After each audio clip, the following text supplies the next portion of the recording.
कि आप गोदी मीडिया की तरह तो नहीं है ना। ये सर्टिफिकेट मत दीजिए कि गोदी मीडिया कौन है। अभी शादी नहीं हुई, बच्चा नहीं हुआ, उसका नाम रख दिया तो क्या है। अभी इलेक्शन नहीं हुआ है, वो जीता नहीं और माँ बहन योजना शुरू कर दिया। जब सरकार में था तब कहाँ गया था। बीजेपी या आरजेडी सब एक सिक्का का पहलू है। ये लोग नहीं चाहते कि मुसलमान आगे बढ़े, इनके सिर्फ वोट बैंक चाहिए। जो बीजेपी को सीमांचल में मजबूत किए हैं उनका नाम मास्टर मुजाहिद है। आज आकर सेकुलर बन रहे हैं, वॉशिंग मशीन है क्या आरजेडी के पास, इधर डाले उधर निकल गए। अरे साहब ये तो आरएसएस और बीजेपी की चड्डी पहने हुए मास्टर मुजाहिद है। आप जब से पार्टी चेंज किए कभी देखें जेडीयू के खिलाफ बोलते हैं, ये आज जीत के कल चले आएंगे। इनके ऊपर भरोसा करना बेवकूफी है। ओबीसी के बगैर नहीं बन रहा है, ओबीसी के बगैर नहीं बन रहा है। उसको दारुसलाम के बाहर बिठाएंगे इस बार। हम 15 सीट अगर लेके आ गए हैं तो दारुसलाम के बाहर 8 दिन वेट करवाएंगे, उसके बाद ओबीसी साहब को फैसला दिलवाएंगे। अब फैसला कीजिए कि अब करना क्या है। डिप्टी सीएम लेंगे कि सीएम का पद लेंगे, आप बोलिए। आप पहले 8 दिन दारुसलाम के अंदर उसको नहीं दिलाएंगे, पहले हैदराबाद का पानी से 8 दिन नहलवाएंगे, पाक करेंगे, उसके बाद अंदर दारुसलाम के अंदर घुसने देंगे। ये मेरा शाम के भूले हुए को सुबह घर वापस आ जाए तो उसको भुला हुआ नहीं कहते हैं। वो शाम में गए फिर वापस आ गए अपने जगह में, आए ना। बस ये समझ लीजिए इसको, उसको समझ में आ गया कि भाई अगर हमारी रहबरी कोई है तो वो एमआईएम पार्टी है। ये मास्टर जो अभी आया है, बीजेपी 15 साल कहाँ रहा वो, 15 साल कहाँ था, नीतीश के गोद में, नीतीश का दूध पीता रहा और आज आके बोलता है कि हम बीजेपी से दूर हैं, हम सेकुलर पार्टी हैं। आप ये बताइए कि जो 15 साल वहाँ रह चुका है वो उससे दूर हो सकता है। दिन में वो लालटीन फाल्टीन जो भी बोल लेता है, लेकिन रात में नीतीश से बोलता है क्या, हम सीट लेके आ रहे हैं। आप टेंशन मत लीजिए, हम सीट लेके आ रहे हैं। आपके वहाँ रह के हम जीत नहीं पाए और आरजेडी में जीत के हम आपका ये मजबूत कर रहे हैं। और जो आरजेडी मास्टर मुजाहिद को सपोर्ट करते हैं उनको शर्म आनी चाहिए। अभी 1 साल पहले 2024 में पार्लियामेंट चुनाव में किनके लिए वोट मांग रहे थे, इनको पता है, इनके बाप पता है किनके लिए वोट मांग रहे थे।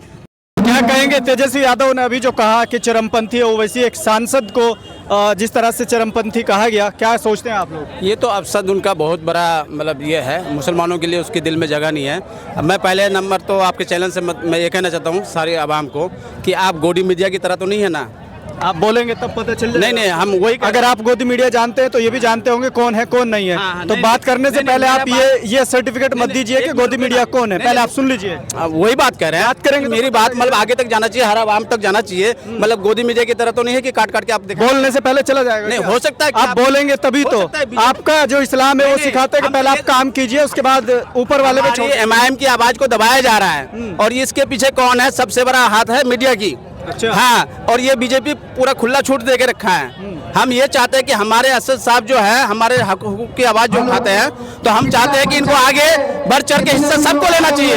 हर हिंदू मुस्लिम का पार्टी है ये हर हिंदू मुस्लिम की पार्टी है, ये एकता की पार्टी नहीं है। और हमारे जो मुस्लिम भाई कह रहे हैं कि बी टीम, मैं उनसे कहना चाहता हूँ उनके अगर एक पैसा भी जर्रा बराबर ईमान बचा हुआ है तो अपने ईमान पे पतंग पे वोट देना चाहिए उनको। मैं यही कहना चाहता हूँ। जैसे ओवैसी ने कह दिया कि जो एमआईएम पार्टी के प्रत्याशी के सामने आएगा वो नमरूद है, फिरौन है, ऐसे आप कह रहे जो नहीं देगा तो वो मोमिन नहीं है, ये कैसी बातें हुई? नहीं, देखिए ये तो उनका कहावत है। वो चाहते हैं कि मुसलमान आगे बढ़े। बीजेपी या आरजेडी सब एक सिक्का का पहलू है। ये लोग नहीं चाहते कि मुसलमान आगे बढ़े, इनके सिर्फ वोट बैंक चाहिए। लालू प्रसाद पहले लूटा, उसके बाद वो 9वीं फेल उनको आगे कर रहा है। पहले तो लालू प्रसाद लूटा, अब वो 9वीं फेल को आगे कर रहा है कि चल मेरा बेटा वो भी लूटे। तो हम लोग लूटने वाले से नहीं है, अब हम लोग को जाग गया है। हमको जो सिखाया बोलना ये असद साहब की देन है और अख्तरुल इमाम साहब की देन है। जैसे कुछ महीने के लिए उप मुख्यमंत्री बने थे तेजस्वी यादव, तो वो कह रहे कि हमने इतने 1000 नौकरियां दे दी। ओवैसी के पास या एमआईएम के पास ऐसा क्या है जिसको आप गिना सकते हैं कि हमने यहाँ सीमांचल के लिए ये काम किया है? तो आप बता दीजिए 5 काम। देखिए सीमांचल के हमारे 5 विधायक काम नहीं किए, लेकिन हमारे 4 विधायक जो तोड़ के ले गए तेजस्वी, वो 17 महीना में क्या करके दिखाया? आप जो हमसे सवाल कर रहे हैं 17 महीने में क्या करके दिखाया? वो कह रहे कि हमने नौकरियां दी। वो जुमलेबाज है, वो जुमलेबाज है। ये सब पार्टियां झूठों की भरपूर एजेंसी है। लोग ये कह रहे अपने काम से मतलब है। तेजस्वी यादव ने बोल दिया चरमपंथी, तो बोल दिया। अच्छा एक बात आप ये बताइए कि वो अभी एक योजना लाया है, माँ बहन योजना। तो मैं ये कहना चाहता हूँ पहले शादी होती है, फिर बच्चा होता है, तब नाम रखा जाता है। जब शादी नहीं हुई, बच्चा नहीं हुआ, उसका नाम रख दिया तो क्या है। अभी इलेक्शन नहीं हुआ है, वो जीता नहीं और माँ बहन योजना शुरू कर दिया। जब सरकार में था तब कहाँ गया था। उसका योजना कहाँ गया था? लेकिन उसको लागू करने के लिए तैयारी तो आज से करनी पड़ेगी ना। अभी सरवर साहब भी कह गए कि कल अच्छा कुछ करना चाहते हैं तो तैयारी आज से करनी पड़ेगी। बिल्कुल वो करेंगे। उसका जब ये इसका अभी कुछ नहीं बना है, लेकिन ये बोलता है तो करेगा। और जब उसका सरकार था तब क्या कर रहा था? तब क्या कर रहा था वो कह रहा है कि कुछ दिन के लिए हमें सत्ता मिली थी, हमने नौकरियां बांटी, लोगों को नौकरियां दी। अभी वो बोल रहा है, आपके माध्यम से मैं कहना चाहता हूँ कि हर घर से एक नौकरी देंगे। उसका बाप का जागीर है जो हर घर से नौकरी दे देगा। इतना बजट है बिहार का जो हर घर से वो नौकरी दे देगा, दे पाएगा वो? आप ये बताइए पहले हमको। इतना तो बजट भी नहीं है, तो सच्चाई है। लेकिन वो कह रहे हैं कि हमारे पास रणनीति है। आपको समझ लेना चाहिए कि जब वो झूठ बोल रहा है तो सारी बातें उसकी झूठी है। वो सारी बातें झूठ बोल रहा है। वो 6% 2% वाले को डिप्टी सीएम देना चाहता है और 18% के हम लोग दरें बिछाएंगे। दरें नहीं बिछाएंगे, दरें में बैठेंगे, कुर्सी में हम बैठेंगे, हम उसको दरें बिछाएंगे। वो अब दरें बिछाएगा, हम कुर्सी में बैठेंगे। कैसे बिठाएंगे? एक बड़ी संख्या है जो तेजस्वी के साथ में है। ओवैसी को भले ही चरमपंथी कह दिया हो, ओवैसी के बगैर नहीं बन रहा है। ओवैसी के बगैर नहीं बन रहा है। उसको दारुसलाम के बाहर बिठाएंगे इस बार। हम 15 सीट अगर लेके आ गए तो दारुसलाम के बाहर 8 दिन वेट करवाएंगे, उसके बाद ओवैसी साहब को फैसला दिलवाएंगे। अब आप फैसला कीजिए कि अब करना क्या है। डिप्टी सीएम लेंगे कि सीएम का पद लेंगे, आप बोलिए। आप पहले 8 दिन दारुसलाम के अंदर उसको नहीं दिलाएंगे, पहले हैदराबाद का पानी से 8 दिन नहलवाएंगे, पाक करेंगे, उसके बाद अंदर दारुसलाम के अंदर घुसने देंगे। ये मेरा वादा है। बड़ी प्लानिंग कर रखी एकदम। ओवैसी वाले हैं, ओवैसी वाले डरते नहीं है। ओवैसी वाले जितने भी हैं। अब जैसे कई लोग ये कहते हैं कि पिछले चुनाव में 20 के चुनाव में भी ओवैसी ने वादा किया था कोचा धामन में स्कूल बनाएंगे, कॉलेज बनाएंगे, यहाँ तक कि रेलवे स्टेशन की बात भी हुई थी। लेकिन कहाँ रेल, कहाँ पटरी से भागे? अच्छा आप ये बताइए, जब हमारे विधायक नहीं रहे तो करेगा कौन? आपको अमोर जाके देखिए, इतना बड़ा पुल किसी का बाप का दम था जलील मस्तान बना सका? 15 साल 35 साल रहा, उसका बाप बना सका? आप अमोर जाके देखिए, रहा विधायक अख्तरुल ईमान, शेर के तरह दहरा और नोटों के ये लाके पुल बनवा दिया। यहाँ जब रहा ही नहीं तो बनाएगा, वो तो खुद तोड़ लिया ना, तो उसको देना चाहिए था। क्या दे दिया 4 साल में? 4 साल में क्या दे दिया वो कोचा धामन वाले को? 4 साल जो हमारे विधायक को लिया, क्या दिया कोचा धामन वाले को? कुछ दिया? अब जैसे आपका विधायक आरजेडी में चला गया था, बाद में आ गया है, लेकिन सर्वर पे कैसे भरोसा किया जा सकता है कि वो टिके रहेंगे? देखिए हर कोई एक जैसा नहीं होता है। वो चले गए, लेकिन उसको समझ में आया ना कि एमआईएम ही हमारे कौम की रहबर है, फिर वो वापस आ गया। शाम के भूले हुए को सुबह घर वापस आ जाए तो उसको भुलावा नहीं कहते हैं। वो सामने गए फिर वापस आ गए अपने जगह में, आए ना। बस ये समझ लीजिए, उसको समझ में आ गया कि भाई अगर हमारी रहबरी कोई है तो वो एमआईएम पार्टी है। वो बैरिस्टर असदुद्दीन ओवैसी है, वो हमारे लिए कुछ भी कर सकते हैं। वो हमारे वापस हमारे जमात में आ गए हैं। कल जैसे गद्दार बोल रहे थे मंचों से, और अभी एक वीडियो देखा कि उसके पीछे नमाज पढ़ रहे हैं, तो वो सब पाप धुल गया क्या? कौन? देखिए वो अलग सी बात है, वो अलग सी बात है, लेकिन वो हमारे जमात में आ गया। आपको एक चीज और भी ये जानना चाहिए कि ये मास्टर जो अभी आया है, बीजेपी 15 साल कहाँ रहा? वो 15 साल कहाँ था? नीतीश के गोद में, नीतीश का दूध पीता रहा, और आज आके बोलता है कि हम बीजेपी से दूर हैं, हम सेकुलर पार्टी हैं।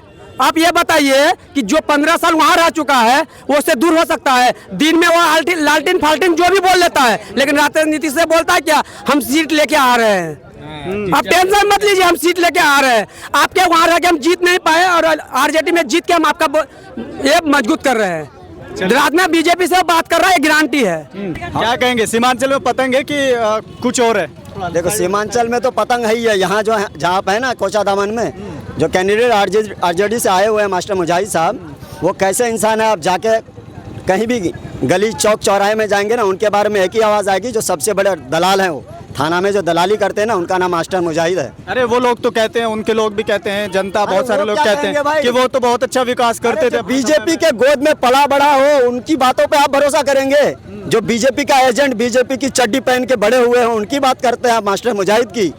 क्या बात कर रहे हैं यार? वो इतना सेक्युलर नेता है, मुख्यमंत्री उनके बनने वाले हैं। अच्छा। उन्होंने प्रत्याशी बनाया। अच्छा, अरे साहब ये तो आरएसएस और बीजेपी की चड्डी पहने हुए मास्टर मुजाहिद है। आप जब से पार्टी चेंज किए, कभी देखें जेडीयू के खिलाफ बोलते हैं?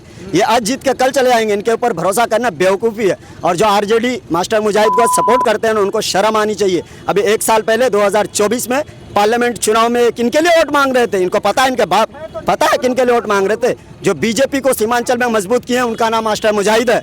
आज आकर सेकुलर बन रहे हैं। वॉशिंग मशीन है क्या आरजेडी के पास? इधर डाले उधर निकल गए। अब जैसे वो चुनाव लड़ रहे हैं तो ज़्यादातर जो आप कह रहे हैं कि वो जेडीयू के खिलाफ नहीं बोलते हैं, एमआईएम के खिलाफ ज़्यादा बोलते हैं, इस तरह की बात कह रहे हैं। वो तो सेक्युलर नेता है, बीजेपी को हरा रहे हैं, गठबंधन ने उन पर। अरे भाई मर्द से दर्द होता ही है, मर्द है ना, मजलिस वाले मर्द है, इनके खिलाफ नहीं बोलेंगे तो किसके खिलाफ बोलेंगे? दर्द तो मजलिस से है ना, पतंग छाप से है। पतंग जीत रही है इसलिए उनको दर्द हो रहा है। और 14 तारीख के बाद सब सो जाएंगे, फिर मास्टर मुजाहिद और इलेक्शन के बारे में सोचेंगे नहीं। देखना, ये कहते हैं कि ज़्यादातर सोशल मीडिया पे एमआईएम के लोग रहते हैं, सोशल मीडिया पर वो प्रधानमंत्री तक बना देते भाई हैं। वोट उनके है तो बोलेंगे कौन? अब हायर करके लाओ कहीं से, फिर वोट पतंग के है तो बोलेंगे कौन? वोट पतंग के हैं। वो कह रहे हैं कि कोचा धामन से, वो कह रहे हैं कोचा धामन के विकास पुत्र अगर कोई है तो वो मास्टर मुजाहिद है। बाबरी मस्जिद को शहीद करने वाले ये कांग्रेसी लोग आज क्या बोलेंगे? ये गठबंधन ठगबंधन करके आए हुए हैं। बाबरी मस्जिद मूर्ति रखवाने वाले कांग्रेस पार्टी, ताला लगवाने वाली कांग्रेस पार्टी, ताला खुलवाने वाली कांग्रेस पार्टी। जब बाबरी मस्जिद शहीद हुई 1992 6 दिसंबर को, सरकार सेंटर में कांग्रेस की। और भाई इससे ज़्यादा क्या बोलेंगे? कांग्रेस में जिसकी सरकार रहती है उसके बगैर एक पत्ता नहीं हिल सकता है। हमारी मस्जिदों को शहीद करवाने वाली कांग्रेस आज बोलती है मुसलमान हमको वोट करे, हम गुलाम हो गए हैं। लेकिन करता है ना मुस्लिम समाज तो वोट उनको। भाई जब ऑप्शन नहीं था तब करते थे, अब ऑप्शन है, अब अपनी पार्टी है, अपनी क़यादत है। ऑप्शन तो कई लोग कह रहे हैं कि जब से बीजेपी आई है 2014 में, तब से ओवैसी भी आए हैं, तो ऑप्शन तो आपके पास तभी से है जब से बीजेपी आई। ये सोए हुए थे कहीं क्या? इससे पहले ओवैसी साहब नहीं थे? इनके कानों में सुनाई नहीं देती है। पार्लियामेंट में कौन बोलते हैं? इनके अब्बा। वोट अवैसी को नहीं देंगे। अवैसी आपके लिए बोलेंगे तो अरे शेर है शेर, वोट नहीं देंगे। इनके ऊपर पड़ती है ना, क्या बोले यार। चलिए।